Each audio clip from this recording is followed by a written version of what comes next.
सुन रहे हैं ना आप लोग जी। पतंगबाजी की असलियत बता रहा हूँ कहाँ से शुरू हुई। वहां से पतंग शुरू हुआ और वो पतंग हवा में उड़ता हुआ आपकी छत तक आ गया, आपके हाथों तक उसकी डोरी आ गई।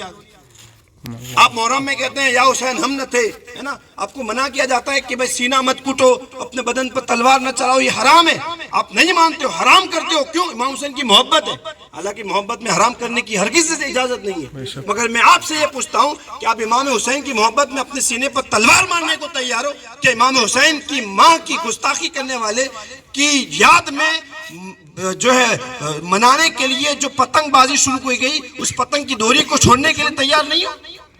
आप कहो ना, ओके नहीं हो? जितने तैयार है हाथ उठा के कहें इंशाअल्लाह। इंशाअल्लाह इंशाअल्लाह हम सब हुसैन ये कहें।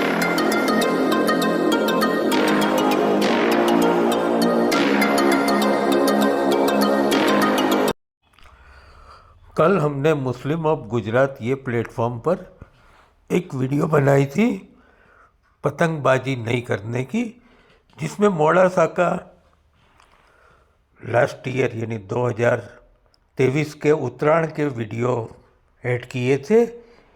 ये वही वीडियो है 2023 का मोड़ासा का, जहाँ पतंग नहीं चग रहे हैं। वहाँ के आलिम लोग पिछले 5 साल से मेहनत कर रहे हैं और अल्हम्दुलिल्लाह उनकी मेहनत रंग लाई है। वहाँ के मुस्लिम पतंग नहीं चगाते हैं। मोड़ासा में पत्रिकायाँ 15-20 दिन पहले से उत्तरायण से सभी जमात की एक मिला के एक पत्रिका मुस्लिमों में सर्कुलर की जाती है कि पतंगबाजी से दूर रहिए। लगभग 19 जमातें और मज़हबी संस्थाएं मिलके ये पत्रिकाएं बनाती है। ये कल वीडियो जो हमने बनाया था उसका अच्छा रिस्पांस मिला है और ये पार्ट 1 एक और बना रहे हैं, उत्तरायण पे पतंगबाजी मुस्लिम दूर रहे, उस वही सिलसिले में। दोस्तों 14 जनवरी का दिन करीब है। जब ये दिन आता है तो लोग अपनी मशगूलियों से आजाद होकर पतंग और डोरी लेकर टेरेस या छत पर चढ़ जाते हैं। तकरीबन पूरा दिन इसी मशगले में गुजार देते हैं। इस बात की कोई परवाह नहीं होती कि हम जिसे शौक समझकर कर रहे हैं वो अपने साथ कितने सारे नुकसानात लेकर आ रहा है। पहला नुकसान तो ये है कि अल्लाह का दिया हुआ माल फजूल खर्ची में बर्बाद होता है। दूसरा नुकसान ये है कि आपकी डोरी से किसी का गला कटा या जख्म लगा तो उसका सारा वबाल आपके सर पर होगा। तीसरा नुकसान ये है कि घर की खवातीन बेपर्दा छत पर चढ़ जाती है, जिससे बेपर्दगी होती है, जिसकी वजह से बदनजरी होती है, जो कि सख्त गुनाह है। चौथा नुकसान ये है कि किसी की डोर काटने से कई मरतबा आपस में झगड़े और रंजिशें पैदा होती है। पांचवा नुकसान ये है कि नमाज जैसा अहम फर्ज और वक्त जैसी अहम चीज जाय हो जाती है। छठा नुकसान ये है कि गैरों के त्यौहार की मुशाबहत होती है, जो कि अल्लाह और उसके रसूल को सख्त नापसंद है। अगर आप इन बुराइयों को बुरा और इन नुकसानात को नुकसान समझते हैं तो इस चीज से दूर रहे और ऐसी जगहों पर शिरकत करने से बचे। सुन रहे हैं ना आप लोग जी। पतंगबाजी की असलियत बता रहा हूँ कहाँ से शुरू हुई। वहां से पतंग शुरू हुआ और वो पतंग हवा में उड़ता हुआ आपकी छत तक आ गया, आपके हाथों तक उसकी डोरी आ गई। आप मोहर्रम में कहते हैं या हुसैन हम न थे, है ना, आपको मना किया जाता है कि भाई सीना मत कूटो, अपने बदन पर तलवार न चलाओ, ये हराम है। आप नहीं मानते हो, हराम करते हो। क्यों? इमाम हुसैन की मोहब्बत है। हालांकि मोहब्बत में हराम करने की हरगिज़ से इजाजत नहीं है, मगर मैं आपसे ये पूछता हूँ कि आप इमाम हुसैन की मोहब्बत में अपने सीने पर तलवार मारने को तैयार हो कि इमाम हुसैन की माँ की गुस्ताखी करने वाले की याद में जो है मनाने के लिए जो पतंगबाजी शुरू की गई, उस पतंग की डोरी को छोड़ने के लिए तैयार नहीं हो?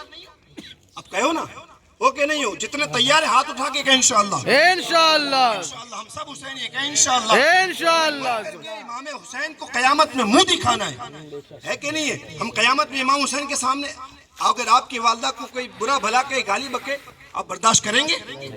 नहीं करेंगे। अच्छा, जो उसका सपोर्ट करे उसको बर्दाश्त करेंगे? नहीं करेंगे।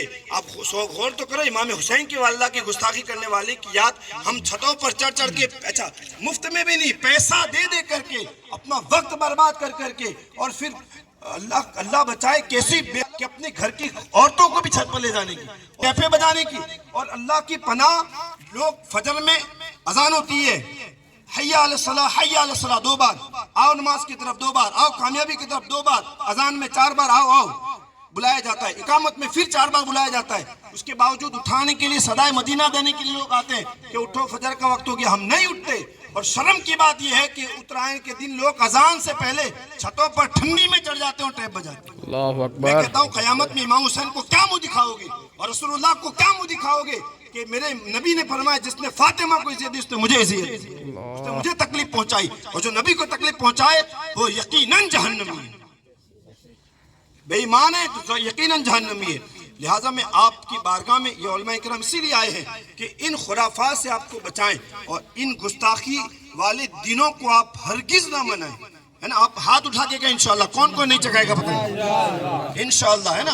अब देखो आपको इल्म नहीं होगा, आपने चका लिया। हम सब तौबा करते हैं इन उलमा इकराम की मौजूदगी में कि अल्लाह पाक हमने जो जाने अनजाने में जितने गुनाह किए मौला हम सब के गुनाहों को माफ़ फरमाए। आमीन। हम तो सब तौबा करते हैं मौला सैयदा पाक खातून जन्नत सैयदा फातिमा ताहिरा सलामुल्लाह अलैहा के सदके में मौला और उनके शहजादों के सदके में हमारी तौबा को कबूल फरमा, और इंशाल्लाह हम नियत करते हैं कि न खुद चकाएंगे न दूसरों को चकाने देंगे इंशाल्लाह।